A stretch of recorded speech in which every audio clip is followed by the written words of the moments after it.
সম্মানিত অভিভাবকগণ ও সুপ্রিয় শিক্ষার্থীবৃন্দ, সবাইকে শুভেচ্ছা এবং সালাম। আসসালামু আলাইকুম। প্রিয় শিক্ষার্থীরা, তোমরা কেমন আছো? আশা করি আল্লাহর অশেষ রহমতে সবাই ভালো আছো। আমিও আল্লাহর অশেষ রহমত এবং তোমাদের দোয়ায় ভালো আছি।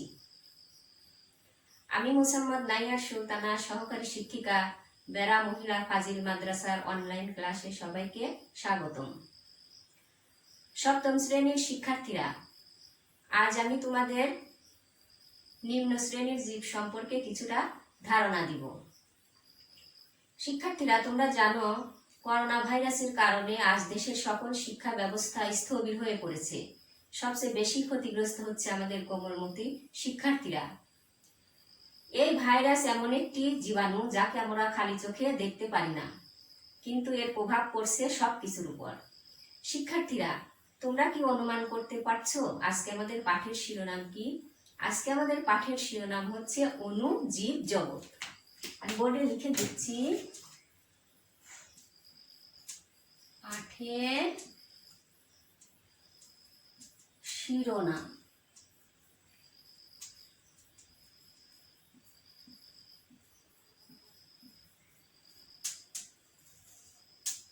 অণু, জীব, জগৎ।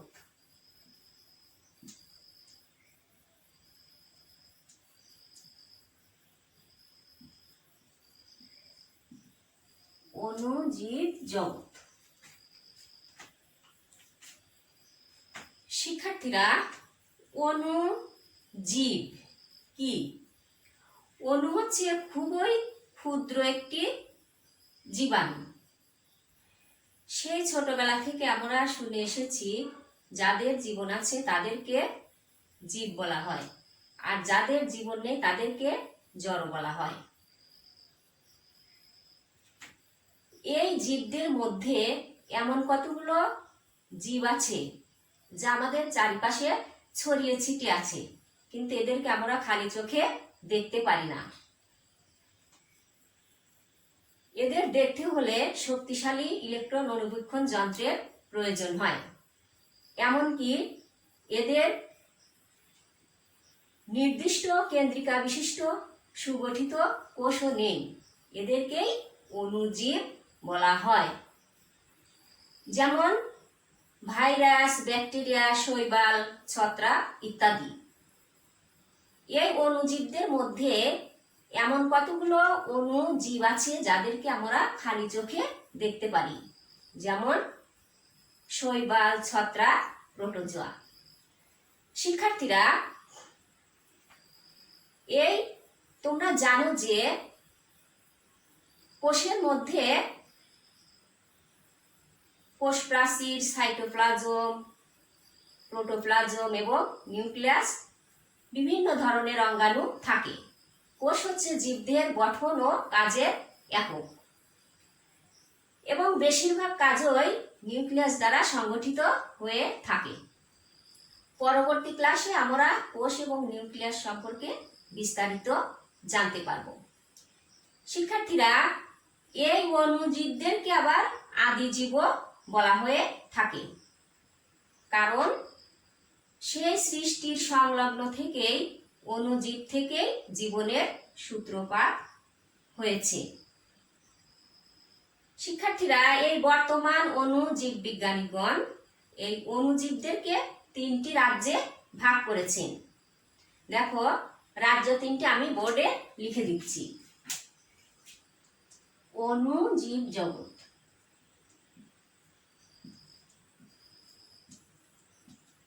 জীব, জগৎ।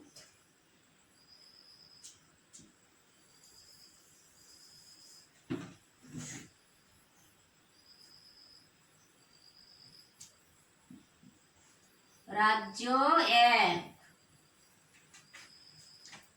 দেখো, এই তাহলে অণু জীব বিজ্ঞানীগণ এই জীব জগৎকে তিনটি রাজ্যে ভাগ করেছেন। রাজ্য এক হচ্ছে অ্যাক্যারিওটা বা অকোষীয় জীব। রাজ্য দুই হচ্ছে প্রোক্যারিওটা বা আদিকোষী জীব, এবং রাজ্য তিন হচ্ছে ইউক্যারিওটা বা প্রকৃত কোষী। জীব। দেখো রাজ্য এক, রাজ্য এক, ক্যারিওটা, ক্যারিওটা বা অকোষীয়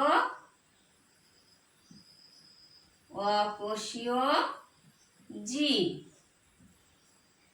রাজ্য দুই,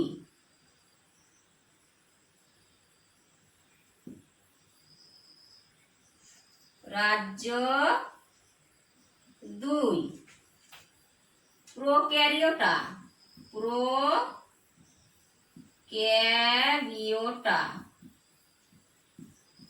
বা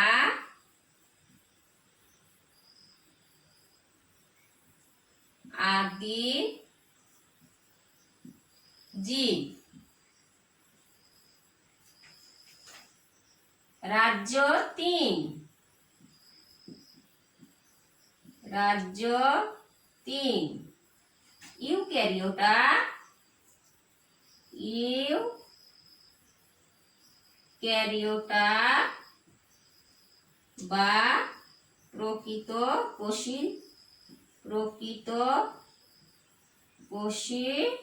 জীব, প্রকৃত কোষী জীব। শিক্ষার্থীরা, তাহলে অণু জীব জগৎকে তিনটি রাজ্যে ভাগ করা হয়েছে। এই রাজ্য তিনটি আমি এখন বিস্তারিত আলোচনা করব, তোমরা কিন্তু মনোযোগ সহকারে শুনবে। দেখো রাজ্য এক, ক্যারিওটা বা অকোষীয় জীব। শিক্ষার্থীরা, এই রাজ্যের অন্তর্ভুক্ত অণুজীবগুলো এতই ছোট যে এদের খালি চোখে দেখা যায় না। এদের দেখতে হলে শক্তিশালী ইলেকট্রন অণুবীক্ষণ যন্ত্রের প্রয়োজন হয়। এই রাজ্যের অন্তর্ভুক্ত কোষের কোষ প্রাচীর, নিউক্লিয়াস, সাইটোপ্লাজম, প্রোটোপ্লাজম কিছুই নেই। এই জন্য এদেরকে অকোষীয় জীব বলা হয়। যেমন ভাইরাস, ভাইরাস গোলাকার, দণ্ডাকার এবং পাউরুটির মতো হয়ে থাকে। এই ভাইরাসের দ্বারা মানুষ এবং উদ্ভিদের অনেক ক্ষতি হয়ে থাকে। ভাইরাস বিভিন্ন প্রকারের হয়ে থাকে, যেমন টিটু ভাইরাস, হেপাটাইটিস বি ভাইরাস ইত্যাদি। রাজ্য দুই, প্রোক্যারিওটা বা আদিকোষী জীব। প্রোক্যারিওটা বা আদিকোষী জীব।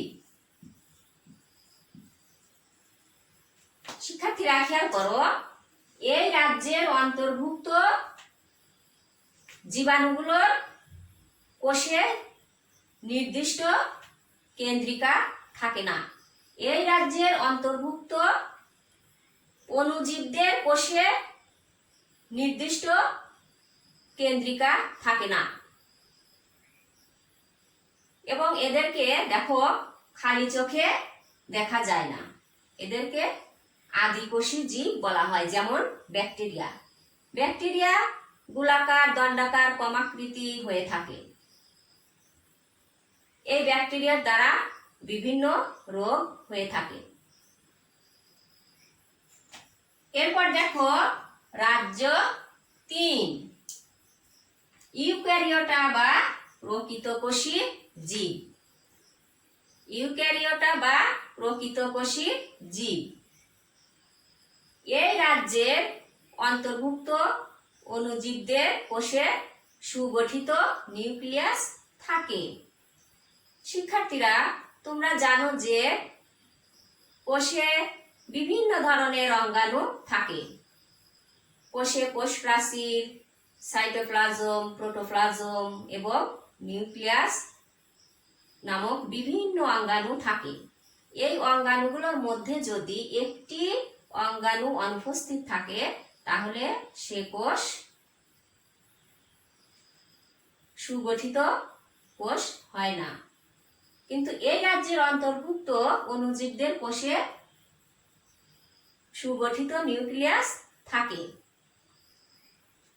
এবং এই কোষের মধ্যে গোলাকার একটা অংশ থাকে, এই অংশকে নিউক্লিয়াস বলা হয়। নিউক্লিয়াস আবার কতগুলো অংশ নিয়ে গঠিত এবং এই অংশগুলো নিউক্লিয়াসে উপস্থিত থাকে। যেমন দেখো, শৈবাল, ছত্রাক, প্রোটোজোয়া ইত্যাদি এই রাজ্যের অন্তর্ভুক্ত জীব।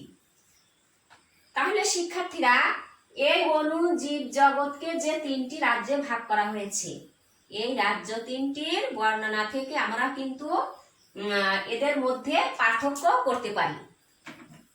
দেখো,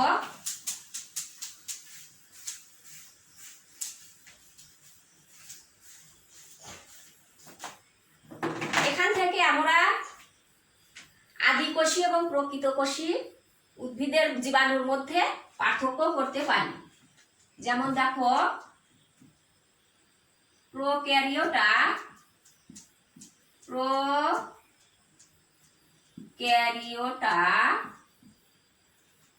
বা আদিকোষী জীব,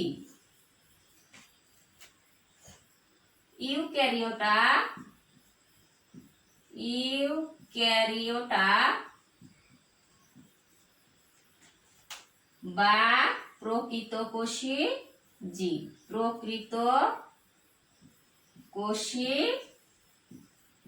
জীব,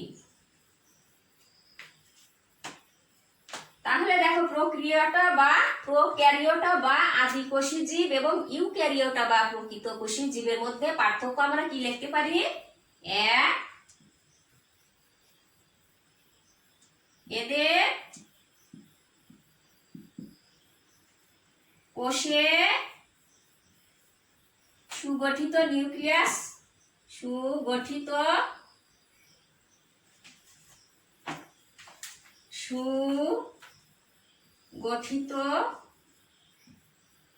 নিউক্লিয়াস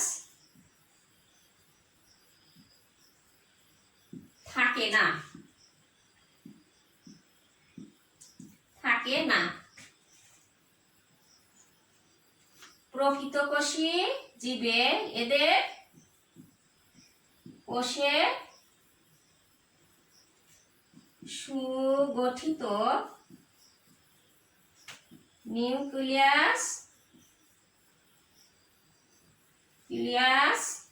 থাকে। 2, এই রাজ্যের অন্তর্ভুক্ত অণুজীবদের খালি চোখে দেখা যায় না। এদের খালি চোখে দেখা যায় না।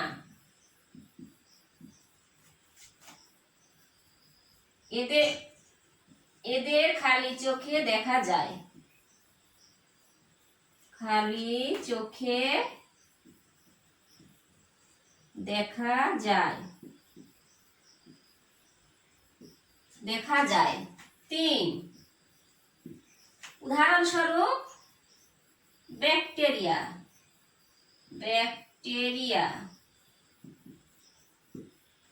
3, শৈবাল, ছত্রাক, প্রোটোজোয়া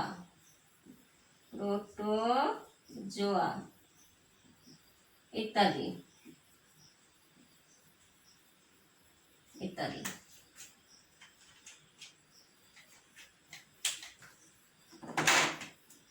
শিক্ষার্থীরা, তাহলে এই পার্থক্যগুলো তোমরা ভালো করে শিখে নিবে, পরীক্ষাতে কিন্তু তোমাদের আসে। শুধু যে প্রোক্যারিওটা বা আদিকোষী জীব এবং ইউক্যারিওটা বা প্রকৃতকোষী জীবের মধ্যে যে পার্থক্য আসে তা নয়, অ্যাক্যারিওটা বা ইউক্যারিওটা জীবের মধ্যেও পার্থক্য আসে।